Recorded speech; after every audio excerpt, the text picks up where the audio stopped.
Hi, my name is Zuazu, and I am a musicologist and a friend of ChamberQUEER. And today I'm going to have a conversation with Thessia Machado, who is my friend and is also an artist, instrument builder, and electronic music performer based in New York. She has performed with her handmade, modified instruments in respectable institutions, such as the American Academy in Berlin or ISU Project Room, as well as in dilapidated basements and undisciplined spaces in Brooklyn and beyond. So please join me in welcoming Thessia Machado. Thank you, Maria. It's very nice to be here. Looking forward to our conversation. So today I'm going to share with you this short performance that I recorded here in the space. I am not in my normal, I'm not at home. I've been caught by the pandemic here in Chicago, so I had a limited amount of gear with me, which I thought was interesting and part of some of the things that I like to do, which is to work with constraints. So I'm going to share with you this performance that I recorded, and then I'm going to give you a little tour of the setup.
So I'm going to show you my setup here, very simple, and forgive the handheld computer because there's no way for me to do it otherwise.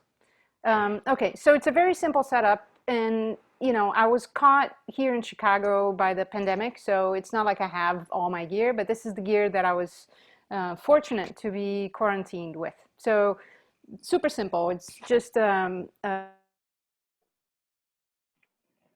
Um, and it has, what I like about this mixer, aside from having a lot of input channels, is that it has effects built in. So I can use the cheap effects. I'm also using a very old Zoom recorder as a effects unit. Here's a vintage guitar pedal for that nice kind of loud distortion. This is a delay pedal that I soldered up from a kit. This is a remote control, and the fun thing about this is that I can use it for just the EMF that it puts out, so I can record, use, and process the EMF. This is a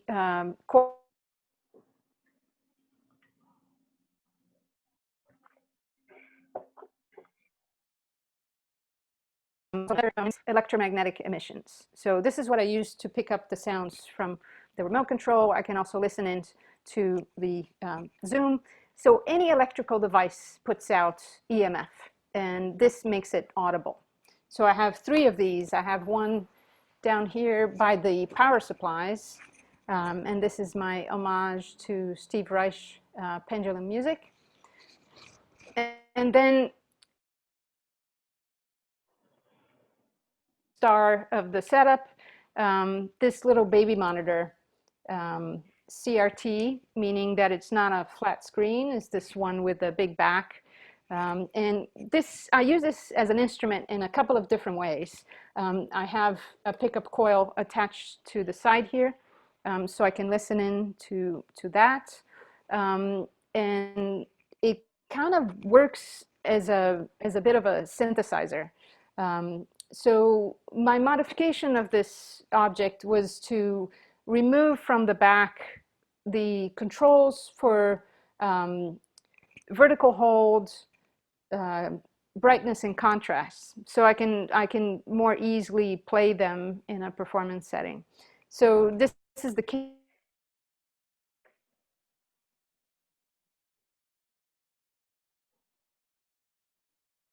to the EMF. The other way is that the camera has a microphone, right? So you can listen to your baby crying. Control it. But yeah, you can control and surveil your baby. But one of the side effects, which is really nice, is that if I turn up the volume here, you start to feedback. And I can play with the feedback, you know, by varying the distance of the camera.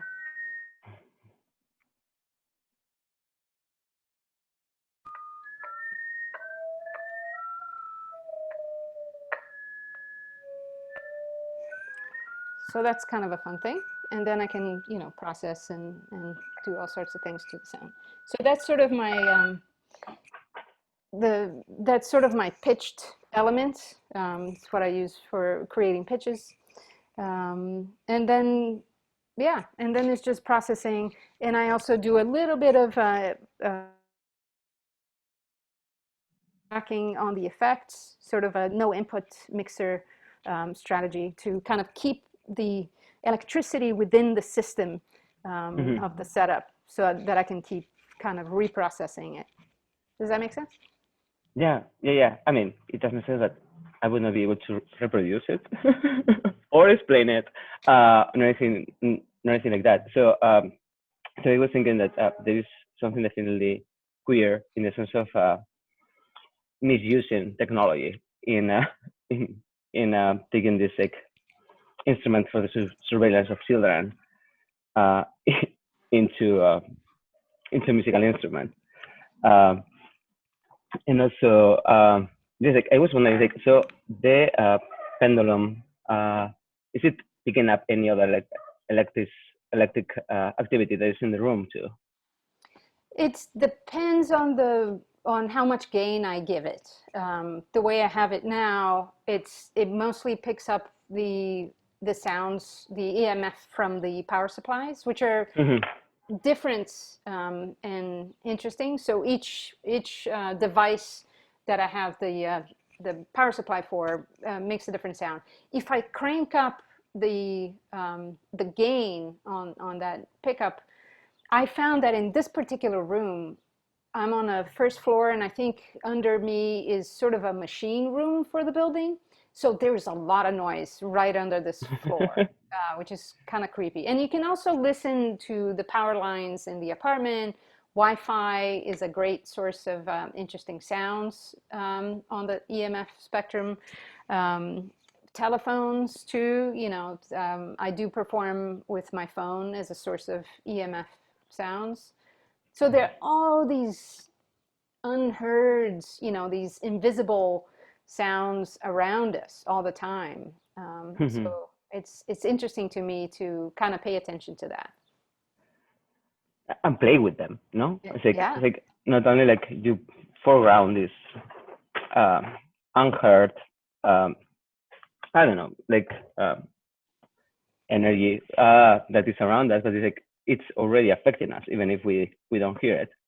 I also thought that it was like cool how I mean you're very interested in how like the tangible and like how objects and bodies relate to each other, and I thought that in the moments in which like the I don't know the feedback sound when you get camera and the screen together and all those things is like there is certain like sensuality between these I don't know objects that we normally just like have a very utilitarian relationship with them, no?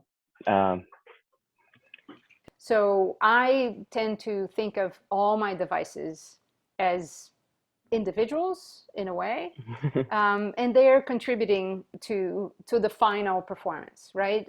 We talked about this, how I tend to think about tools and materials and devices as collaborators in the work, and my interest is in bringing them together and seeing what kinds of relationships may arise. Yeah, I mean, yeah, we're talking about how your disinterest in mastery as an act of like domination, and also like of perfecting something that has been already established as a practice. It's like you can only be master of something that it already has a name, it already has a pedagogy. and I mean there is no common practice for what you do. No, it's like it's more exploratory, and even though that interest in let's say like unusual sounds or yeah, like these practices that are in the fringe of more regular music practices, you could say that some of these things apply to them. Some of the things that characterize your work in terms of how it sounds, sometimes it aligns with this like more mainstream form of electronic music performance. But I think that your caring about the instruments, your I don't know, wanted to be in different types of power relationships with them. It's there's some things that dominate or you, or but it's like it's more fluid and it's not about you showing off your like super technological bravado, but it's more like these encounters and these like moments that happened. I thought that it was something like very queer about it.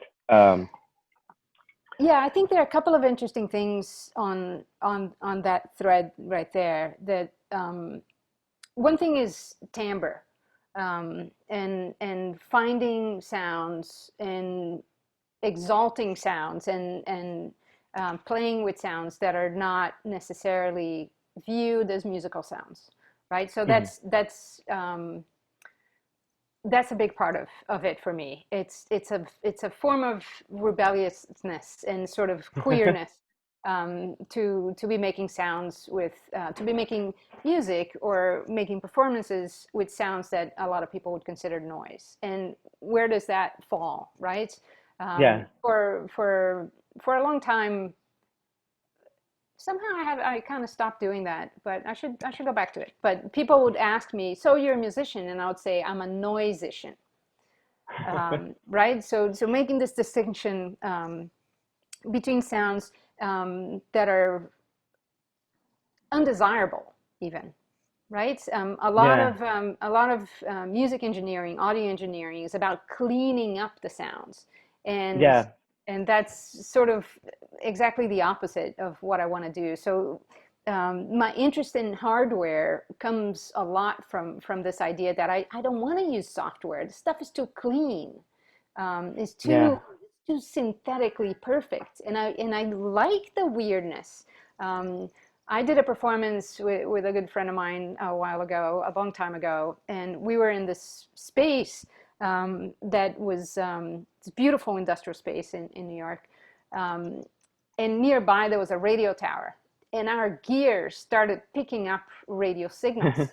And that was a bit of a problem, right, for the engineer. But we were like, let's just play with it. So Yeah. it's this Yeah. idea of being open to these collaborations. Yeah. Another performance I did one time, there was this magnificent thunderstorm, and so the sounds of thunder were incorporated into the work. So this idea of being open to different timbres, right? Breaking down the hierarchy of sounds. What is a musical Yeah. sound? Is it this perfect tone, or is it this kind of crunchy, dirty stuff? So that's one thing. Um, and then, yeah, in terms of performance and domination and virtuosity, these are things that I think about. And Yeah. being an instrument builder, like you said, that there's no method, there's no pedagogy, there's no system for learning how to play an instrument. So one of the things that happen is you build something, and usually we build something hardware, and then there's a performance coming up. It's like, I have to practice. I have to learn what this thing can do. I have to get Yeah. into a dialogue where we can play together, right? You need to Yeah. firm up this collaboration. So that's very interesting to me. And yeah, I have absolutely zero interest in being virtuoso. I want to retain and kind of foster the beginner's mind, always. I mean, it's not to say that I don't practice, that I don't want to learn, Yeah. but it's being open and really not, I have no interest in dominating any of those very gentle and friendly devices. Why would I want to Yeah. dominate them?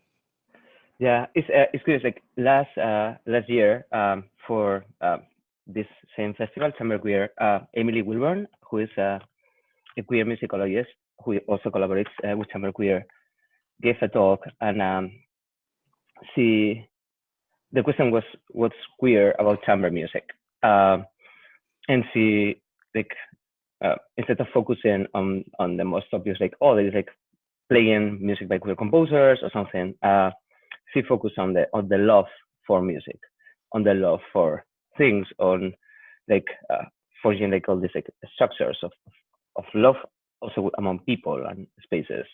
Uh, Not obviously chamber queer is what they do, but when you were talking, I was thinking that it's like in your case, it's like obviously like, it opens the love for all these types of uh, sounds. Some of them are not sounds until they become sound, no, through all this like audification and listening apparatus, but also towards the gear, towards material objects, which are bodies too.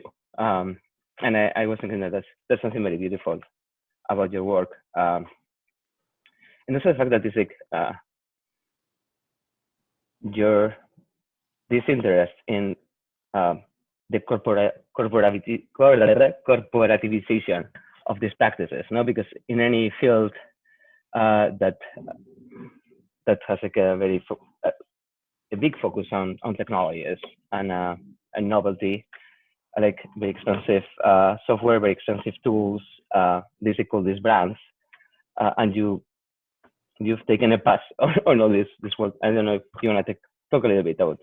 Yeah, I think there are a couple of different things that I think are kind of part of this attitude. One thing that I can say about Brazilian culture, where I grew up and where I'm from, is this idea of improvisation, right? The lack of resources and the creativity that fosters. I'm very interested in that.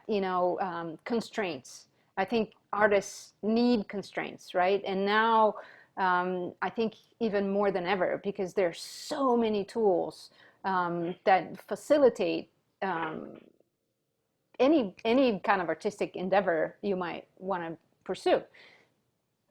And I think limiting yourself forces you to really go deeper into things. So that sort of Brazilian attitude of I'm going to make it work with a stick and a rubber band, I think is great. And I really carry Yeah. this and try to encourage this part of me. The other side of it is that I'm an artist and I don't have a lot of money.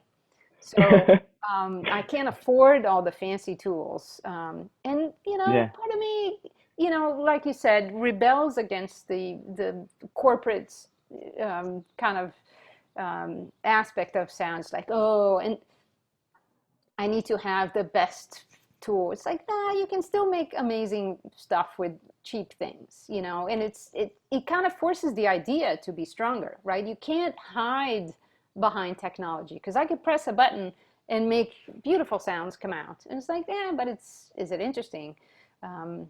Not to me. Yeah. And also seeing a little bit like some of the devices that you use today is like it's a little bit what you do with the sounds of electricity. It's like there's like this background that we don't pay attention to. I mean, we cannot perceive it as sound, but it's there. So you make this shift, but also you pick up all these objects that have been discarded, that have been rendered like obsolete, either by capitalism, but it's like they are considered non-desirable. They are like off, and like giving them life, and that life other than the life that they were supposed to have. And I think that's also something that I really like about how your Yeah. ethics of work. Yeah, it's true. I mean, for my a lot of the sound objects that I've made, sort of art objects and installations, there's a lot of rescuing and harvesting and repurposing of discarded electronics. And that is, to me, a huge part of the ethos of my work, of not being okay with things being thrown away, right? It's a bigger Yeah. attitude. If you can throw away all these resources, I mean, these are materials. There's nothing wrong with them. When people toss, Yeah. their obsolete phones, there's a microphone, there's a camera, there's a little vibration motor in there that can be used. It's like you don't have to throw the baby, the bathwater, the bathtub, the carrot, that's what people do. Yeah. They just toss the entire thing away. I am a person who resists upgrading all my devices. It's like I don't want to upgrade. It's kind of it's an attitude. It's like, no, you can't force me to change this thing that I bought. I paid for this. This should last me. And so yeah, the whole planned obsolescence, the whole carelessness with material things. I am Yeah. a sculptor, deep.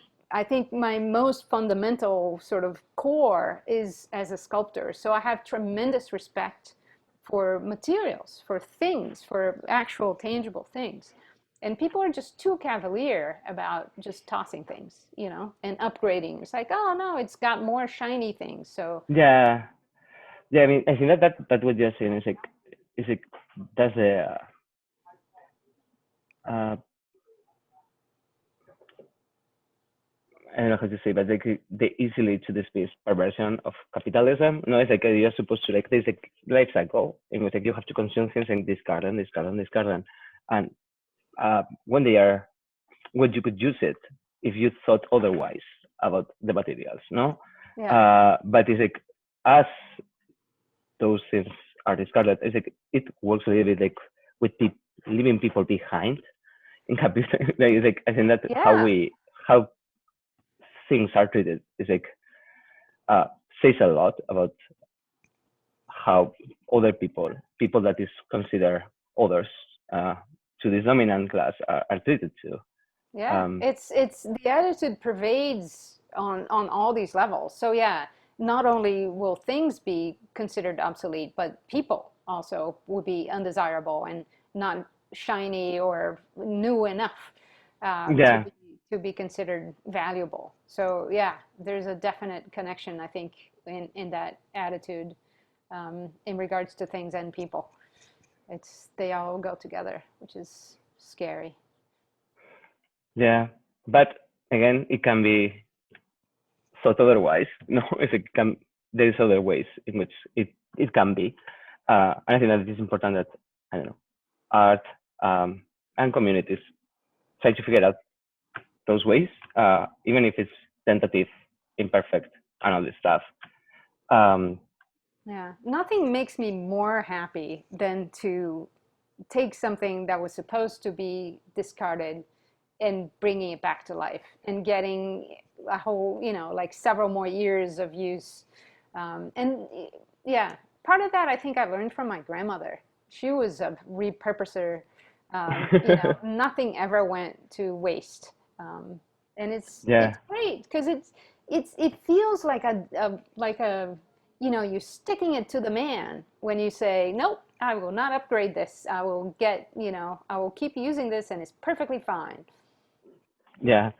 Um, so now that you mentioned your grandmother, I was also thinking in uh, the importance of like uh, mentorship uh, and of having models um, for for queer musicians and queer noisemakers, uh, etc. And I was thinking like, how has it been your experience in?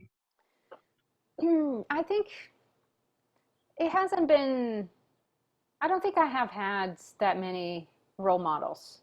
I think, Mhm. as a lot of queer people will relate, we tend to project a little bit onto people who are kind of almost close enough. So I wasn't aware growing up of a lot of queer experimental musicians or queer musicians in general. So I remember projecting a lot onto Laurie Anderson, Of course. who's, she's queer, right? She counts as queer. She might, I mean, Yeah. we can talk about sexuality and queerness as parallel, but not necessarily the same thing. Um, and also her name is escaping me right now. The woman from Eurythmics. Um, Uh, what's her name again? Jesus. Annie Lennox? Annie No. Lennox, yeah, Yeah. she was a huge role model, if nothing else, for hairstyle when I was a teenager. Um, but yeah, it was much later in my artistic path that I discovered Pauline Oliveros and Anya Lockwood. But yeah, I think for a long time I was trying to kind of project onto these other figures, but I felt very isolated in that regard. Mhm. Yeah, and I mean, you've become recently. You've become a teacher, and I was thinking how you conceive mentoring, um, yeah, on aspiring noise makers, musicians. How is it been to It's be on the incredibly other? it's incredibly rewarding to have or to think that you might have an impact or any kind of influence in a young mind, even if it's just showing them one artist or one piece of work that'll kind of open their horizons to different ways of doing things. Yeah, I was teaching this improvisation class Mhm. this past semester here in Chicago, and there was this one young woman who came from a classical music background, playing the violin, and she was amazing. She was so ready for this. And I showed her, trying to remember who it was. I think it was Eli Kessler, the percussionist. I showed this video where he was using a bow um, to bow on to bow on these crotales and different percussion materials. And this woman was like, "You can bow on other things?" And I was like, that's it. My work here is done. I have fulfilled my goal of changing people's minds. So that was very satisfying, and I love that. It's great, and I wish to God that I had had this. I do feel that I'm a very late bloomer. It took me a while to find my tribe, as it were. Mhm. Um, but yeah, it's really exciting and rewarding and fulfilling to be in contact with young artists. Yeah, and it's just like I don't know. Then you see you're building up a community, no? It's like, of course, like now you are part of a community in which like, there's other like, queer musicians too, but you were an outsider for a long time. So like being able to like invite people in is such a joyful, joyful moment. Yeah, it's comforting, and it's that thing of being able to focus your energy onto the creative work as opposed to focusing your energy on defending yourself, or right. Mhm. We spend so much time and energy trying to just fit in and not cause trouble or not be hurt, or all these Yeah, all these strange ways that we have to exist in the world. And when you're in a kind of a embracing environments, then you can just focus the energy onto the work, which is what we should be yeah, doing all our lives. I mean, yeah. I was when we are talking about talking, uh, because we did it. We are discussing a little bit like uh, what is what can be political art, and and and yeah, it was. I know, but maybe people want to hear about my my what do you think? position on political art. Yeah. Um, I think it's a forced marriage political activism and art. This is very much my personal opinion, and I know that people have other thoughts on this, but my personal opinion is that they're at odds in terms of objective. I think political activism is trying to change society's structure, right? We're trying to change things on this level of a collective structure, right? The system. That's what needs to be changed. That's what political activism is looking to change. I think art functions on a different time scale and also on a different sort of human, I don't know where in the body exists, right? But I think the goal of art is to change people on this more intuitive level, to change one mind. So I think art works on an individual level, whereas political activism works on this collective level. And I find it hard to, I don't know, I think I haven't seen too many successful political art pieces. I think they either fall on one side or the other. That's my personal opinion. I tend to be, I have a very romantic view of art. I do think about it in terms of vocation and in terms of a dialogue that goes beyond the specific topical issues of each time. I think it's talking about the human condition on this more abstract level. You know, but I mean, what does that mean for an artist, right? To want to create change on the political societal level. I say, you know, go and do activism, and then go to your studio and make art. And maybe there's a little bit of a cross, but I think that it's a lot of the time I find it offensive because it's people benefiting and profiting from a political situation. And they think they're making a difference, but they're not. They're preaching to the choir. They're showing work in a gallery. And personally, I find that not nice. I find that a little bit gross, you know, when people are making art about a certain political situation and they're benefiting from it, and they think that they're making a difference, but they're not, because they're talking to a very restricted audience. Yeah, and I mean, it's like, for sure, like mainstream art spaces or mainstream music spaces too, is like they are connivant with like all this terrible processes in a lot of ways. Yeah, I was thinking when I asked you about, because there's like, I think that there's like what it's like calls itself political art, and there is also like many ways in which you can do political work with your art, even if it's not obvious. Like, I don't know, I think that just like how you collaborate with others, the type of spaces that you create, like who feels comfortable, who is invited, how the money is served, no? Yes. And Yes. it's like if people like helps each other carrying the gear, like all those things, and like, I don't know, creating these spaces in which like, I don't know, a bunch of queer people might have fun, feel comfortable, feel love, and all this stuff is political in itself. You know, it's like I don't think that you need to make a huge piece about. Yeah.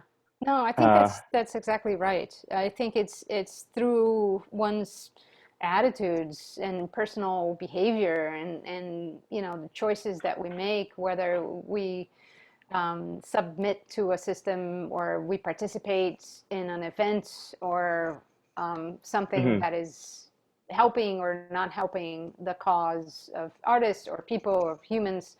So yeah, I think politics also exists on this to me, that's the more effective is the small waves that we make around us. I think right now, of course, is a time for bigger voices and manifestations. But that in terms of, the artistic practice, I think it's more helpful when it's more local. And yeah. And I think that one thing supports each other, no? Right, exactly. It's like, I don't know, like if people feel connected to a community, they also feel safer. Yeah. And some maybe like safer to go to the streets and south, no? Yeah. Yeah. Because But I think, a lot of art that aims to be political, I think the art part suffers, right? yeah, no, I It's agree. not good art anymore. I'm not saying that it's not important to do it, but Yeah, but yeah. I think they come from kind of slightly different parts of the brain. Yeah, yeah. I don't know. I think, for example, like Pauline Oliveros, like a lot of her work is not overly political, Yeah, but it makes a huge but difference. Yeah. yeah, and like also through mentorship of other people, no? Or I don't know. I think that there's like something to the ethics with which you work, Yes. and that is more effective, even if it's harder to get like I don't know, like rewards for being ethical in this like non-mainstream way of being ethical, no? Yeah. Than it is when you make bigger statements. Yeah, I think you touch on a crucial point of the issue, which is this desire for pats on the back um, and I think that drives a lot of so-called political arts. It's for the clicks and for the badge of honor in a way, and that to me is antithetical to the whole idea, both political and artistic. I think you're perverting a person who does that is perverting both. Yeah, Because there is gain. If you're advancing your career in any way by using the pain of others, then yeah, that's kind of tricky. yeah. No, I absolutely agree. I mean, that if there is a lesson that Pauline, insisted on, is just shush and listen Yeah. for a second. Nobody needs to hear you. I don't feel the need to say anything to add to the discourse right now. It's like it's Yeah. time to listen now. So I mean, with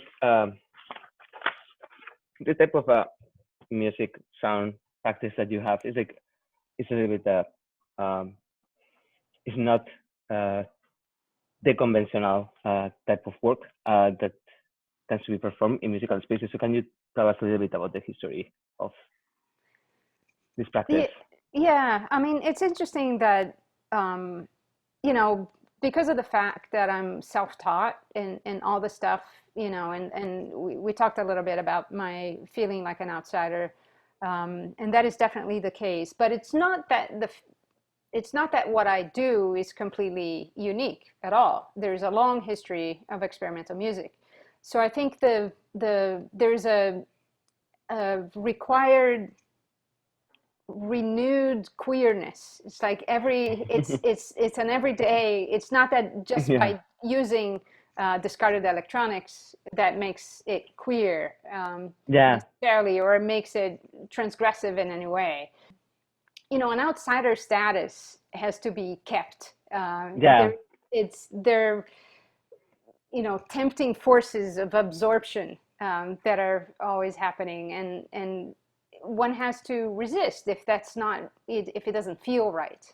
Um, so it's not so much the gear that you use, the sounds that you make, the structures of your Hmm. pieces that make something either transgressive or queer. There's more to it, and it's kind of, I don't know, it's kind of tricky to think about, but there is, Hmm. and I've had to defend my position a few times, being in environments where people are more conventional or come from a more rigid classical music backgrounds that, you know, they question me and they say, this is noise, this is not music. How do you relate to the tradition? And I have to say, when you say tradition, you mean Western classical music from this very tiny slice of time, right? That's what you mean by tradition. Yeah. So trying to destabilize that structure, or not that that's what I want to do with my life, but you know, I'm trying to understand why is it that people want to put certain works in certain boxes, and so that they're easier to dismiss, right? I think there's a very Yeah. interesting dialogue happening, and it's been happening in the last few years between more open-minded classical musicians. I mean, there are lots of ensembles, But uh, yeah. and you know, I actually had as a guest for the improvisation class Katinka Klein, who plays with ICE, and also the Chicago Symphony Orchestra. So that there are a lot of people who are open to these other ways of looking at instruments, music, compositions, Yeah. timbre, and other things. So it's a very exciting time that there are so many ways to make music, to make sound, and that's very encouraging and a beautiful thing.